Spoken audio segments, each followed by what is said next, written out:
Est-ce qu'on peut pousser des cris de joie à l'honneur du roi de rois? Alléluia. Élevons nos mains vers le ciel, demandons au Seigneur de pouvoir nous parler ce matin. Chacun va élever sa voix, ses mains, son cœur, son esprit devant le trône de la grâce.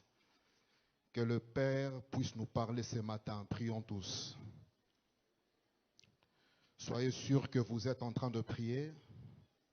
Le maître disait, l'homme ne vivra pas de pain seulement, mais de toute parole qui sort de la bouche de Dieu. La loi de la semaille et des moissons, nous sommes ce que nous avons connu hier et nous serons demain ce que nous connaissons aujourd'hui. Élevons nos voix, prions le Seigneur. Que le Seigneur puisse te parler, qu'il communique une pensée claire qui va changer notre histoire.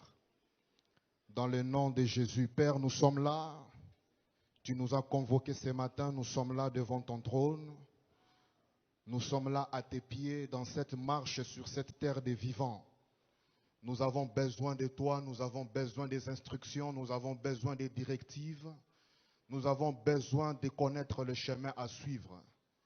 Ce matin, guide quelqu'un, guide un homme, guide une femme, guide-moi, guide ton peuple vers le vrai chemin, vers la vérité et vers la vie. Tout ce qui n'est pas de toi, nous les paralysons maintenant. Tout esprit contraire à notre royaume, nous les rendons nuls et sans effet, nous les anéantissons. Que l'esprit de la résurrection, l'esprit du Seigneur Jésus, l'esprit de sagesse, soit avec nous. Au nom de ton Fils, j'ai ainsi prié. Amen. Restons debout, ouvrons nos Bibles dans Proverbe 14, verset 1. Proverbe 14, verset 1. Proverbe 14, verset 1. La scène de tout à l'heure nous a déjà fortement parlé et nous voulons écouter la parole du Seigneur. Proverbe 14, verset 1. Je lis au nom de Jésus. Je lis au nom de Jésus. La femme sage bâtit sa maison et la femme insensée la renverse de ses propres mains.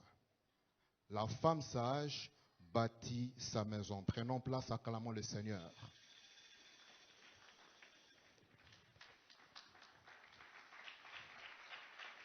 Amen. Que le Seigneur soit loué. Avant d'aller plus loin, je rends grâce à Dieu et je remercie l'homme de Dieu, mon Père dans la foi, le docteur Sita Lumba, de nous permettre d'apporter la parole du Seigneur à son précieux peuple. La femme sage bâtit sa maison. Nous comprenons par là que la sagesse a la capacité de bâtir. La pièce de théâtre de tout à l'heure nous a formidablement parlé. Et l'Écriture nous dit que la femme sage bâtit sa maison. Nous sommes à la clôture du mois de la femme. Depuis le premier dimanche jusqu'à aujourd'hui, le Seigneur nous parle de manière fantastique. Qui a été béni pendant ce mois, pendant tous ces dimanches que nous avons passés ici, peut lever la main? Ceux qui ont été bénis par toutes les paroles que le Seigneur nous a envoyées. Et ce matin, pour clôturer, le Saint-Esprit nous a mis à cœur de parler d'un thème, bâtir avec sagesse. Bâtir avec sagesse. Bâtir avec sagesse. Je commencerai d'abord par définir quelques mots que nous trouvons dans ces versets. Et après, nous parlerons des différents types de sagesse. Troisièmement, nous parlerons des caractéristiques de la sagesse divine. Quatrièmement, nous parlerons des bénéfices de la sagesse et on va clôturer sur comment développer la sagesse divine. Amen. Proverbe 14, verset 1, il y a 4 choses que j'aimerais expliquer d'entrée de jeu. Il y a 4 mots. Il y a le mot femme, le mot sage, le mot bâtir et le mot maison. D'abord, qui est la femme? Nous sommes dans le mois de la femme, mais à mon humble avis, je pense que toute notre vie, nous devons honorer la femme.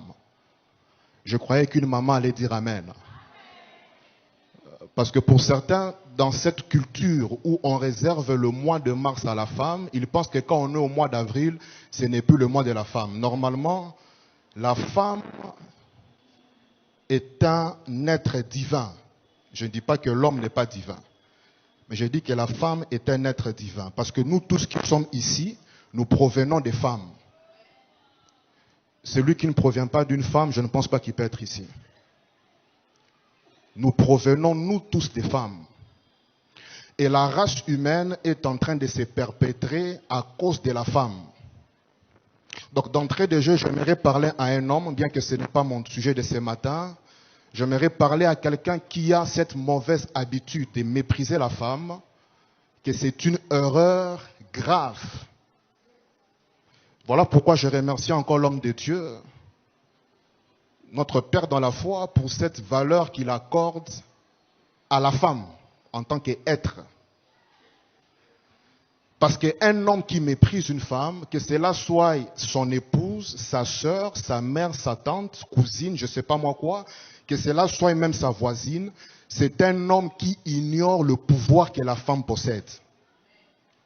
Vous savez que même dans des grandes opérations dans ce monde où nous sommes, souvent ce sont les femmes qu'on utilise. Que cela soit en bien ou en mal. Ceux qui sont dans la salle, qui comprennent, et même ceux qui nous suivent en ligne, comprennent de quoi nous parlons. Parce que la femme, elle a un pouvoir divin.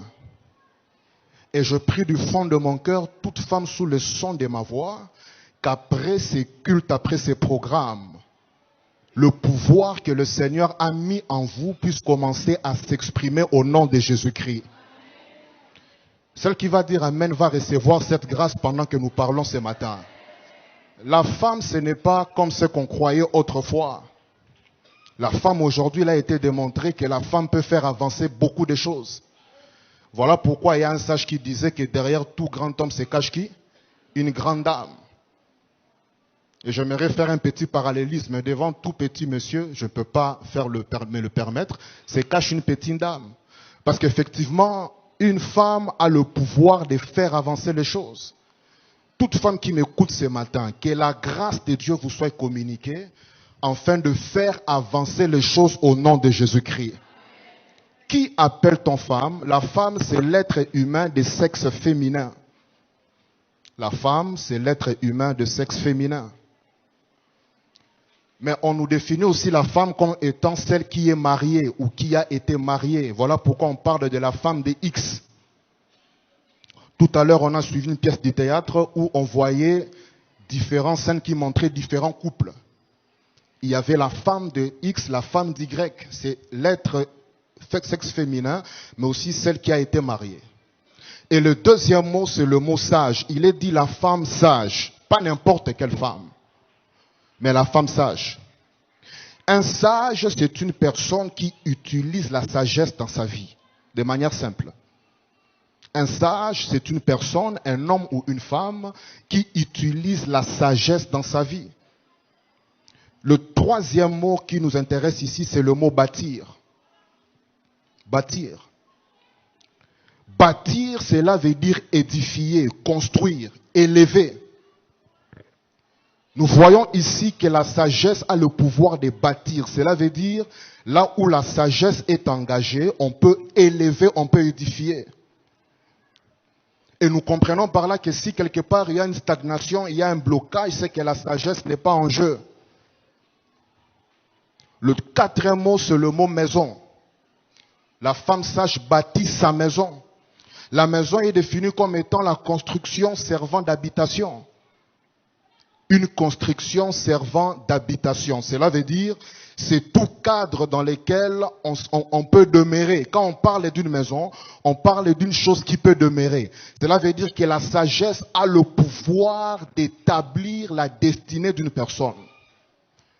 Quand un homme ou une femme, je parle aux hommes et aux femmes ce matin, quand un homme ou une femme est en train de vivre avec sagesse, cet homme et cette femme est en train de bâtir des choses qui vont durer. Il n'est pas en train de bâtir sur l'impression, comme on a vu ce matin. Nous avions vu deux images de couple. Il y a un couple qui s'est plaît dans les cabellos. Et il y a un autre couple qui est en train de s'organiser avec 5 000 francs, mais quand l'homme il revient le soir, il est en train de bien manger.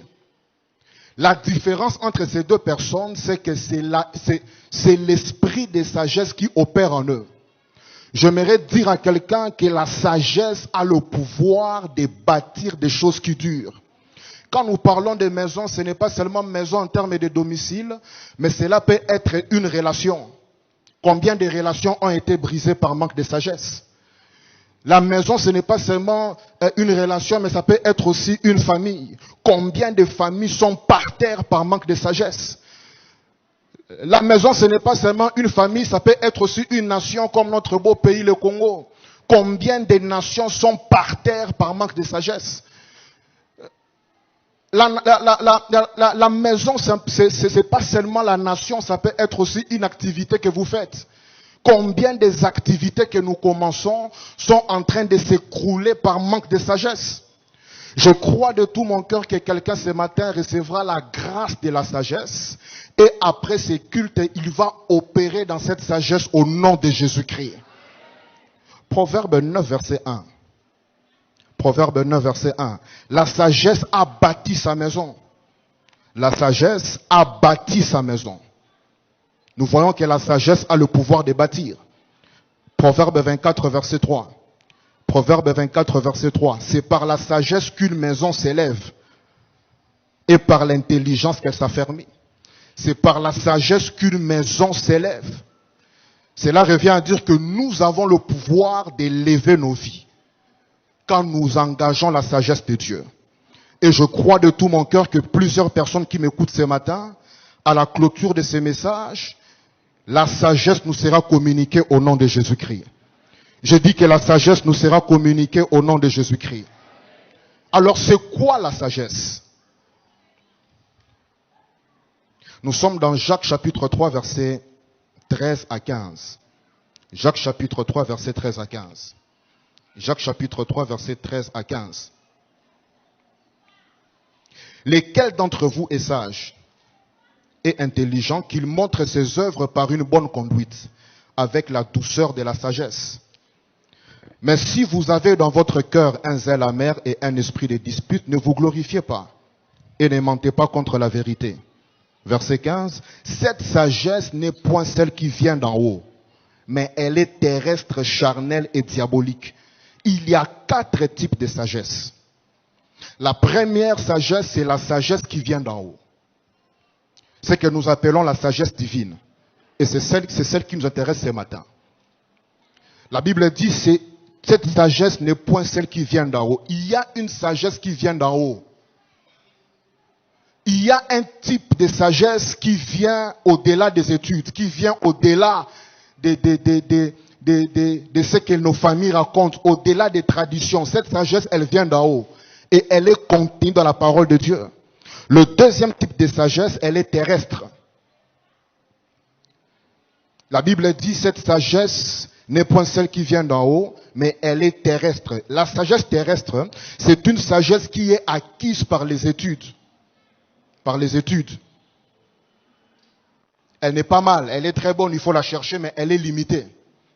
La preuve en est qu'il y a des hommes et des femmes qui ont beaucoup étudié, mais qui ne sont pas sages, d'après le contexte biblique. Il y a des hommes et des femmes qui ont des grands diplômes, ce qui est très louable. Il faut aspirer à cela. Avoir 1, 2, 5 doctorats, même 10 doctorats. Tout dépend de comment le Seigneur vous permet. Mais cette sagesse, elle est limitée. Voilà pourquoi quelqu'un peut avoir autant de niveaux d'études, mais il est en train de poser des actes qui n'ont pas de sens. C'est une sagesse que nous obtenons par les études, par l'expérience, par la tradition. Le troisième type de sagesse, c'est une sagesse charnelle. La Bible dit qu'il y a une sagesse qui est charnelle. Cela veut dire que c'est la sagesse innée dans l'homme. Or, la Bible dit qu'en l'homme, il n'a rien de bon. C'est cette sagesse qui te dit que si quelqu'un te fait le mal, zongi sela emate. Ça, c'est la sagesse charnelle. Si quelqu'un te fait du tort, yope zongi sela. C'est une sagesse de bas niveau. Et ceux qui opèrent à ce niveau-là sont en train d'opérer dans un niveau très faible. La sagesse charnelle, c'est une sagesse innée dans l'homme. C'est une sagesse qui pousse les gens, comme je disais au début, à croire que la femme n'est bonne que pour la cuisine. En oubliant qu'aujourd'hui, il y a des grandes femmes qui sont en train de diriger des grandes institutions dans le monde entier. C'est cette sagesse qui pousse certains à croire qu'écoutez, même dans l'église, la femme ne doit pas parler. Mais, parce qu'ils n'ont pas bien étudié la Bible. Voilà pourquoi je rends encore grâce à Dieu pour la vie de son serviteur, parce qu'il nous enseigne des choses fondées sur la Bible. La sagesse charnelle pousse les hommes à mépriser les femmes. Ça pousse ceux qui sont âgés à mépriser les enfants. Ne comprenant pas que Dieu peut utiliser même un âne ou un cheval pour vous parler. La sagesse charnelle, c'est la sagesse qui limite les gens. Je suis fortement convaincu que toute sagesse charnelle qui bloquait quelqu'un ce matin va vous libérer au nom de Jésus-Christ. La sagesse charnelle, c'est ce qui pousse quelqu'un à voir les autres petits quand il a une certaine position, oubliant que la vie a plein de surprises. Tu peux mépriser quelqu'un aujourd'hui, mais tu ignores ce qui peut arriver dans les prochains 48 heures. La sagesse charnelle, c'est celle qui pousse les gens à voir, à regarder XY par rapport à ce qu'on peut recevoir de lui. Je remercie le Seigneur pour la vie de son serviteur qui nous a enseigné que nous devons considérer tout homme au même niveau, qui qu'il soit, quoi qu'il fasse. Parce que la vie a plein de surprises. La sagesse charnelle peut vous pousser à poser des actes que vous allez regretter prochainement. Combien de gens ont utilisé la sagesse charnelle dans les relations? Aujourd'hui, ces mêmes personnes ont honte de regarder les mêmes personnes dans les yeux. Pourquoi? Parce qu'elles avaient utilisé ces hommes et ces femmes la sagesse charnelle dans la relation. Je suis fortement convaincu que toute sagesse charnelle va libérer quelqu'un au nom de Jésus-Christ. Et enfin, le dernier type de sagesse, c'est la sagesse diabolique. C'est celle qui vient du monde des ténèbres. Jacques chapitre 3, verset 15. Elle sort du monde des ténèbres. Elle est diabolique. C'est la sagesse qui pousse les fils des ténèbres à opérer dans la nuisance. C'est la sagesse qui pousse les fils et les filles du diable à travailler pour détruire les destinées. Je voyais une vidéo qu'on m'avait envoyée par un de mes contacts sur Internet, où il y avait une fille qui était évanouie, certains peut-être l'ont suivi avec moi ici, qui était évanouie, qui s'est retrouvée dans une chambre d'hôtel, et on dit qu'on avait fait des cérémonies sur son corps. Qui avait vu ça parmi nous peut-être? Ah voilà, on est très nombreux. Elle était là, tout drogué, ne savait pas. La sagesse diabolique. Cela veut dire que tu es avec quelqu'un, tu penses qu'elle est normale, mais Moutanga, mais on a place moko boé, elle te drogue et puis après elle fait des pratiques sur ton corps. Après quand ton esprit rentre, tu te rends compte que on a travaillé sur mon corps, on a fait des rituels. La sagesse diabolique. Toute personne qui est victime de la sagesse diabolique sous le son de ma voix, cette sagesse vous libère ce matin au nom de Jésus-Christ. Que cela soit la sorcellerie de votre famille, que cela soit la sorcellerie de votre environnement, cela vous libère ce matin au nom de Jésus-Christ. Que cela soit le mauvais sort qu'un oncle vous a jeté, que cela soit le mauvais sort qu'un voisin vous a jeté, cela vous libère ce matin au nom de Jésus. J'ai dit ça vous libère ce matin au nom de Jésus, ça vous libère ce matin au nom de Jésus-Christ. La sagesse diabolique, elle est là. C'est celle qui est entrée dans Judas pour qu'il puisse vendre Jésus. Diabolique. Comment on peut aller vendre ton maître pour 30 pièces? Ça n'a pas de sens. Quelqu'un qui t'a pris Judas, tu n'étais rien. Il t'a pris pendant 3 ans, il t'a formé à Pescio-Valère. Quand tu marches même à Jérusalem, on sait que cet homme, il est apôtre de Jésus. Tu as cette renommée-là. Et puis un bon jour, on te donne 30 pièces pour le vendre. Tu acceptes cela. Sagesse diabolique. Voilà pourquoi la Bible dit que quand il a pris le pain, Satan entra dans Judas. Tout environnement dans lequel vous êtes où il y a une sagesse diabolique qui travaille, je décrète et je déclare à partir de ce matin, cela ne réussira pas au nom de Jésus. Je dis que cela soit lancé sur votre maison, ça ne réussira pas. Que cela soit lancé sur votre affaire, ça ne réussira pas. Que cela soit lancé sur votre santé, ça ne réussira pas. Dans le nom de Jésus-Christ de Nazareth. Celui qui dit Amen, qui reçoive cette délivrance au nom de Jésus. La sagesse divine, c'est quoi? C'est la capacité surnaturelle de trouver des solutions dans la parole de Dieu. La capacité surnaturelle de trouver des solutions dans la parole de Dieu afin d'affronter les défis de la vie. C'est la capacité surnaturelle de trouver des solutions pratiques dans la parole de Dieu. Cela veut dire que la solution ne vient pas de ce que l'oncle rencontre. L'oncle peut se tromper, l'oncle il est un homme fait de chair et de sang. La solution ne vient pas de ce que Bambouta Balobi. Il y a des choses auxquelles on avait cru, les Mbouta en question étaient eux-mêmes dans l'erreur. La solution provient de la parole de Dieu. Cela veut dire que c'est une sagesse, une capacité surnaturelle de trouver des solutions dans la parole de Dieu afin d'affronter les défis de la vie. Quelles sont les caractéristiques de cette sagesse? Celle qui est divine. 3 caractéristiques. Premièrement, la sagesse divine est un don de Dieu. Elle vient de Dieu. C'est un don qui vient de Dieu. Daniel 2, verset 21. Daniel, chapitre 2, verset 21. C'est un don de Dieu. C'est lui qui change le temps. On parle de l'Éternel, c'est lui qui change le temps et les circonstances, qui renverse et qui établit le roi, qui donne la sagesse aux sages. La sagesse divine est un don de Dieu. Est un don de Dieu. Cela vient de Dieu. Verset 23. Daniel 2, verset 23. Dieu de mes pères, je te glorifie, je te loue de ce que tu m'as donné la sagesse. C'est un don de Dieu. La sagesse divine, elle ne vient pas d'un homme, elle vient de Dieu. Si nous désirons bâtir des choses qui durent, nous désirons bâtir des foyers qui durent, nous désirons bâtir des entreprises qui durent, nous désirons bâtir une nation qui influence des continents, nous devons désirer cela auprès de Dieu. C'est un don de Dieu. Job 9, verset 4. Job 9, verset 4. À l'Éternel la sagesse et la toute-puissance. À l'Éternel la sagesse et la toute-puissance. Job 12, verset 13. Job 12, verset 13. Job 12, verset 13. En Dieu réside la sagesse et la puissance. C'est un don de Dieu. C'est un don de Dieu. Marc 6, verset 9, verset 2. Marc 6, verset 2. En parlant de Jésus, la Bible dit, quand le sabbat fut venu, il s'est mis à enseigner dans la synagogue. Beaucoup de gens qui l'entendirent étaient étonnés et disaient, d'où lui viennent ces choses?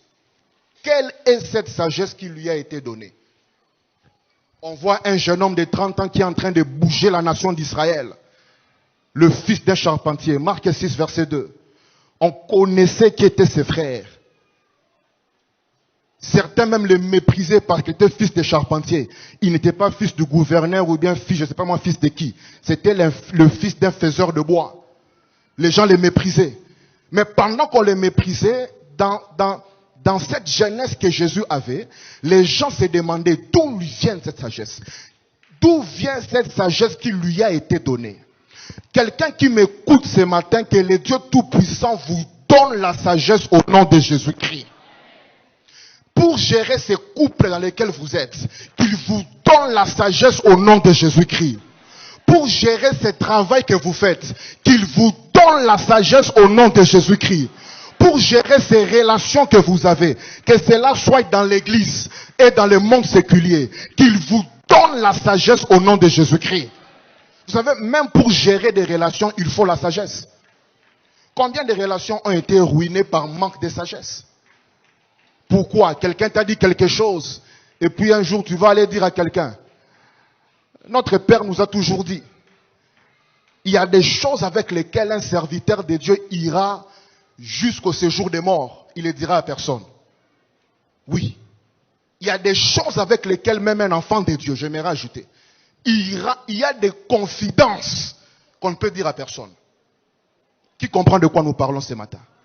Mais certains n'ont pas été sages. Quelqu'un te fait une confidence et puis après tu te mets à huis clos. Il y a un sage qui disait, dès que tu dis que bon, moi je te dis tu es mon meilleur ami, garde ça. Lui aussi il a un meilleur ami à qui il dira. Lui aussi dira. Finalement ça devient un secret de polichinelle. Et puis un jour, celui qui t'avait fait l'aveu, il apprend qu'on m'a dit par X. Non, je ne voulais pas dire ça. Au fait, je voulais dire, mais tu vois, le contexte. Non, le problème est qu'au début, il n'y avait pas de sagesse. Je crois de tout mon cœur, beaucoup qui m'écoutent ce matin, la sagesse va entrer dans nos vies au nom de Jésus-Christ. La sagesse est un don de Dieu. Ce n'est pas question d'âge. Ce n'est pas question d'âge. Quelqu'un peut être biologiquement très âgé, mais en esprit, il n'est pas sage. Il n'est pas sage. Parce que la sagesse divine, c'est un don de Dieu. Je suis fortement convaincu qu'il y a une femme et un homme qui m'écoutent ce matin. La sagesse divine vous sera donnée au nom de Jésus-Christ. Deuxième caractéristique de cette sagesse, celle qui est divine, c'est qu'elle est mystérieuse et cachée. Elle est mystérieuse et cachée. Et elle glorifie son porteur. C'est une sagesse qui est mystérieuse et cachée. Cela veut dire, on n'obtient pas cela du coup. Il faut aller en profondeur pour localiser cela. 1 Corinthiens 2, versets 6 à 8. 1 Corinthiens 2, 6 à 8. 1 Corinthiens 2, 6 à 8. Cependant, c'est une sagesse que nous prêchons parmi les parfaits. Sagesse qui n'est pas de ce siècle, ni des chefs de ce siècle, qui vont être anéantis. Nous prêchons la sagesse de Dieu, mystérieuse et cachée, que Dieu, avant les siècles, avait destinée pour notre gloire. La sagesse divine, elle est mystérieuse et cachée. Cela veut dire que pour localiser cela, il faut chercher cela. Il faut désirer cela. Je dois chercher à savoir, par rapport à cette situation qui m'arrive, quelle est la solution divine pour sortir de cet état? Elle est mystérieuse et cachée. Et elle glorifie son porteur. Cela veut dire, celui qui porte cette sagesse, la gloire est son partage. La Bible dit clairement qu'elle a été destinée pour nous. Pour nous. Pour nous. La gloire est notre partage. Proverbe 3, verset 35, la Bible dit clairement. Proverbe 3, verset 35. Les sages hériteront la gloire. Les sages hériteront la gloire. J'aimerais dire à un homme et une femme qui m'écoutent ce matin que la sagesse vous donnera la gloire au nom de Jésus-Christ. La sagesse donne la gloire à celui qui porte cela. La gloire, ce n'est pas tout ce que les gens pensent. La gloire, c'est-à-dire avoir une bonne réputation. C'est un aspect de la gloire. Cela veut dire que les hommes et les femmes sont conscients que cet homme et cette femme, dans tous les brouhaha que nous écoutons, son nom n'est jamais là-dedans. Et même si quelqu'un aimerait vous salir pour mettre votre nom, la sagesse de Dieu fera qu'on va chercher des pistes pour savoir est-ce que ce qu'on dit sur XY c'est vrai. Quand on va fouiller, on verra qu'en conséquence, cela n'est pas vrai. Pourquoi? Parce que la sagesse communique la gloire à celui qui la porte. Beaucoup qui m'écoutent ce matin, votre gloire va être libérée au nom de Jésus-Christ. J'ai dit qu'elle va être libérée au nom de Jésus-Christ. J'ai dit qu'elle va être libérée au nom de Jésus-Christ. J'ai dit qu'elle va être libérée au nom de Jésus-Christ. La sagesse glorifie son porteur. Un homme sage, on ne le trouve pas dans n'importe quoi. Une femme sage, on ne le trouve pas dans n'importe quoi. Non. Jamais on peut écouter qu'il avait dit ça. Pourquoi? Il est sage. Il sait quoi dire, où le dire, devant qui le dire. Il sait que devant X, mais devant Y, jamais. Je ne peux jamais dire cela. Pourquoi? Parce que la sagesse me pousse à poser des actes utiles. Je prie du fond de mon cœur que la gloire de quelqu'un qui était bloqué par l'esprit de la sagesse, que cela soit débloqué au nom de Jésus-Christ. La sagesse peut communiquer la gloire à l'œuvre de vos mains. La sagesse peut communiquer la gloire à ce que nous faisons. Toute grande entreprise qu'on peut envier aujourd'hui, pour ceux qui sont enfants de Dieu, ça a commencé petit, mais avec un homme et une femme qui étaient sages. Cela veut dire qu'ils savaient quoi faire, avec qui le faire, quand le faire, où le faire. Recevez la sagesse au nom de Jésus-Christ. Je dis recevez la sagesse au nom de Jésus-Christ. Même pour élever des enfants, il faut la sagesse. On n'élève pas un enfant tout le temps en les laissant devant Télétoon, devant Piwi. C'est pas comme ça. Ou devant les dessins animés. C'est pas comme ça. Il y a une sagesse qui va me permettre de pouvoir élever ma postérité. C'est ce qui fera qu'un parent, un homme ou une femme qui élève ses enfants dans la sagesse divine, même si ses enfants sont en train de dévier, mais le fait que la semence a été plantée dans leur esprit, ces enfants vont retrouver le chemin au nom de Jésus. Ma main vers le ciel, sous la permission de mon Père qui est dans cette maison, je décrète et je déclare sur tous vos enfants, vous n'aurez aucun enfant drogué au nom de Jésus. Vous n'aurez aucun prostitué au nom de Jésus. Vous n'aurez aucun enfant vaurien au nom de Jésus. Tous vos enfants vont vieillir au nom de Jésus-Christ. Je prolonge leurs jours au nom de Jésus. Qu'ils soient bénis au nom de Jésus. Qu'ils soient intelligents au nom de Jésus. Qu'ils soient toujours la tête et non la queue au nom de Jésus. La sagesse, peuple de Dieu, ce qui nous manque. Beaucoup d'enfants de Dieu vivent sans sagesse. Nous disons n'importe quoi, n'importe qui. Nous blaguons avec les gens qu'il ne faut pas blaguer. Nous ouvrons nos cœurs parfois devant des gens auxquels il ne faut même pas ouvrir votre cœur. Jamais. Mais nous, parfois, on n'est pas sages. On va, on ouvre le cœur. Nous t'avons un pasteur nayo, pasteur te. Papa molimo te. Parrain te. Bo te. Quand on a mon la veste, a bouquet derrière. Bon, en tout cas, moi j'ai une confidence. Sans sagesse. Et puis après, on se tourne que ce qu'on a dit à X a été répandu partout. Quelqu'un qui m'écoute ce matin, la sagesse divine va entrer dans votre vie au nom de Jésus. J'ai dit que ce matin, ça entre dans votre esprit au nom de Jésus. Elle glorifie son porteur. Et la troisième caractéristique, c'est que la sagesse divine, elle réside en Jésus-Christ. Elle réside en Jésus-Christ. Elle réside en Jésus-Christ. 1 Corinthiens 1, verset 30. 1 Corinthiens 1, verset 30. La Bible dit, « Or c'est par lui que vous êtes en Jésus-Christ, lequel, de par Dieu, a été fait pour nous sagesse, justice et sanctification. » Il a été fait sagesse. La sagesse divine réside en Jésus-Christ.